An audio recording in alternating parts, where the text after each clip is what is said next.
So I went to go see the car after the crash, and you could see a perfect impression of my face in the windshield.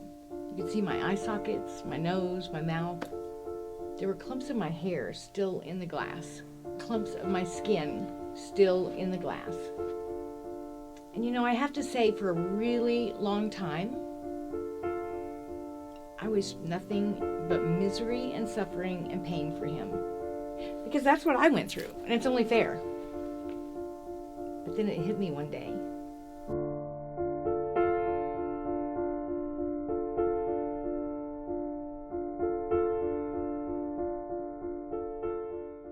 My name is Tammy Hahn. I am 44 years old. I am the mother of 4 boys, happily married. My divine detour happened April 21st, 1991. I was the passenger in a vehicle. A friend of mine was driving. We were coming back from a company picnic. We were on a road that we were traveling about 60 miles an hour, and there was another vehicle coming the opposite direction. In that vehicle, there was an adult male driver, an adult male passenger. The driver's 13-year-old daughter and her friend were in the back seat. These 2 adults in that vehicle had been drinking all day. They attempted to make a left-hand turn in front of our vehicle and hit us head on. The next little bit of my story is not from what I remember, but from what other people at the scene told me what happened. The driver of that other vehicle, that intoxicated driver, he got out and walked home. And he left his own child in the car hurt. His friend that was in the passenger seat, he got out of his car and came over to our vehicle. But you see, I was unconscious and covered in blood. He proceeded to pick me up and remove me from the car and carry me off into the woods. You see, I think he thought I was dead, and he was going to try to hide me. Lucky for me, some people who were driving by happened to see what was going on. And they stopped and they got me away from him, brought me back to the scene, and they called the police. First thing I remember was waking up in the emergency room with a doctor leaning over my face and my mom and her friend at the foot of my bed. And I just remember screaming. I was screaming at the top of my lungs. I was in so much pain. And then I don't really remember anything for about a day and a half after that. I was very heavily medicated due to the intense pain. When I woke up and realized I was laying in a hospital bed, it was pretty hard to understand because, you see, I know that everyone's face is important to them, but I was a 21-year-old girl. And for a 21-year-old girl, your face is really, really important. And half of my face was bandaged, and no one would tell me how bad it was or what was underneath that bandage. When the doctor came in my room that day, he said, "Tammy, tomorrow I'm going to remove the bandages, and tomorrow I'm going to let you see your face."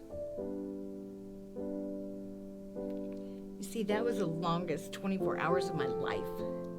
Because when you leave something like that to your imagination, you don't sit there and imagine the best. You sit there and you imagine the worst. And that's exactly what I did. The next day, when the doctor came in my room, I remember him walking through the door and he was holding one of those big square mirrors with the handle on it. I'll never forget it. And he looked at all my friends and family in my room and he said, "I need you guys to be really strong for Tammy right now, and if you can't do that, I need you to leave the room." Well, they all stayed. You see, it's my friends and my family. And they knew that I needed them right then, and they wanted to be there for me. So as he came over to my bed, and he proceeded to start taking the bandages off of my face, the more of the bandages that he removed, the more of my friends and family that had to leave the room. You see, they knew that I needed them right then, and they wanted to be there for me, but they didn't want me to see them cry. And it was too much. It was too much for them to have to deal with, too. So when all of the bandages were off, and he handed me that mirror,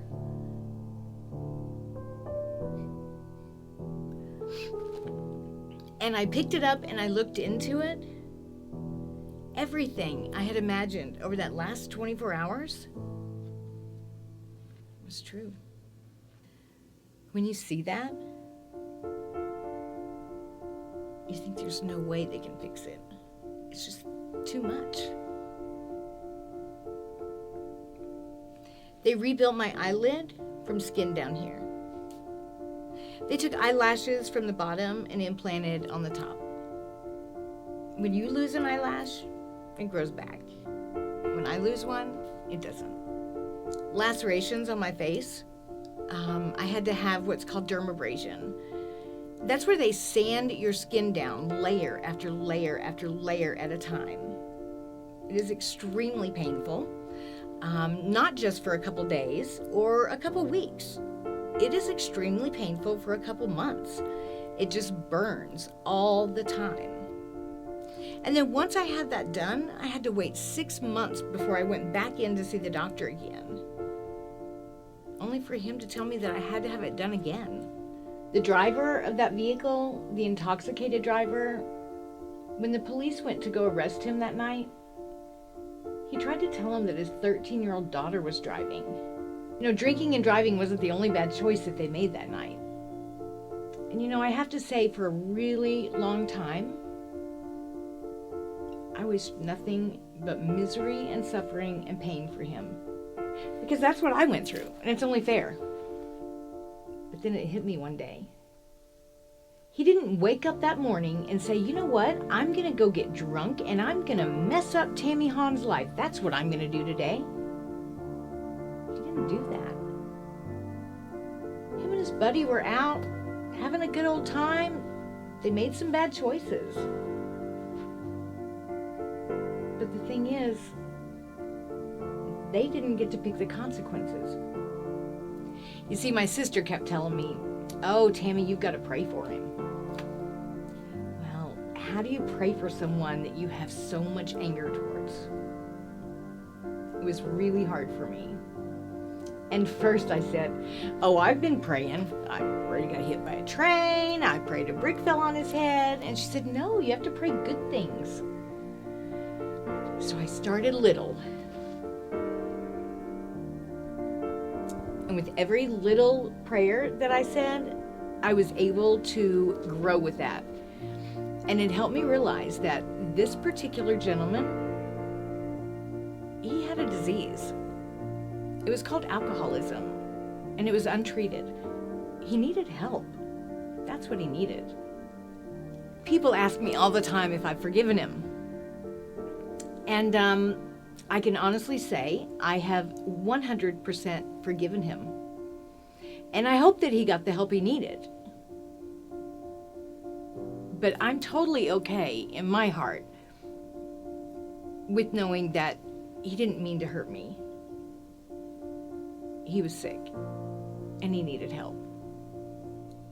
So since the crash, note, I did not say accident.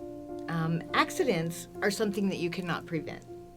An alcohol-related crash is 100% preventable.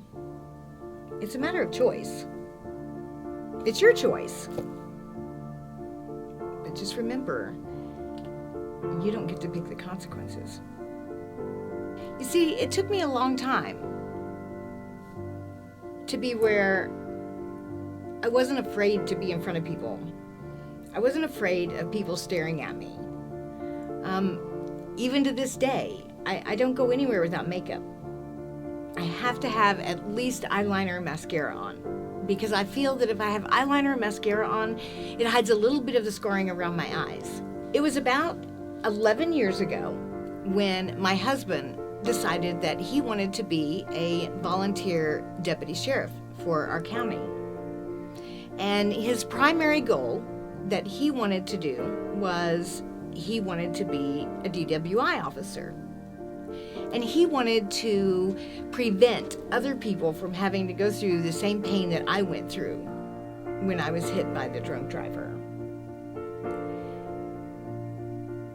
He's my hero. And I think that's where it first started, because I felt that if I could just tell someone what I went through, then they would see the danger in their choice. And maybe they would make a different choice. And maybe I would save that person's life. Maybe I couldn't save everyone's life, but maybe I could just save one life by them hearing what happened to me. And from that it grew. I got involved with Mothers Against Drunk Driving. I started a local chapter in our area. And every single time I tell someone my story, it helps me heal a little bit too. About a year ago, my mother-in-law heard my story for the very first time. And when I went home that night, she came up to me and she said, "Tammy, do you think that things happen for a reason? Like everything in the universe happens for a reason?" And I said, "Yeah, I do." And she looked at me and she said, "I really believe that this crash happened for a reason." She said, "I think you are meant to do this. I think you are meant to share your story and hopefully have a chance of saving someone's life." And that was the moment, I think. That was the moment that I went, it makes sense. Maybe it did happen for a reason. Maybe this is what I'm meant to do.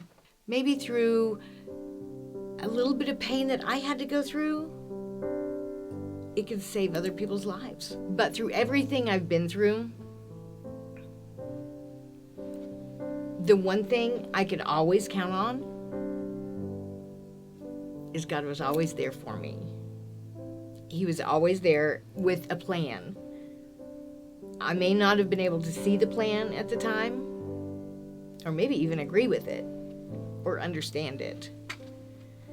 But I knew in my heart that I just had to go along because ultimately there was a much bigger plan. And I was able to accept everything that had happened to me. And after a while, I think it wasn't even that big of a deal.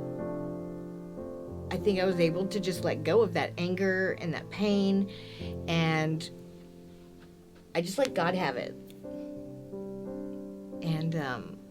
And it made my life a whole lot easier. It made my life a whole lot happier. I think it weighs you down so much when you carry that anger with you. It's like a huge rock that you're just carrying around all the time. And when I was able to throw that rock and get rid of it, then that huge weight was lifted off of my shoulders.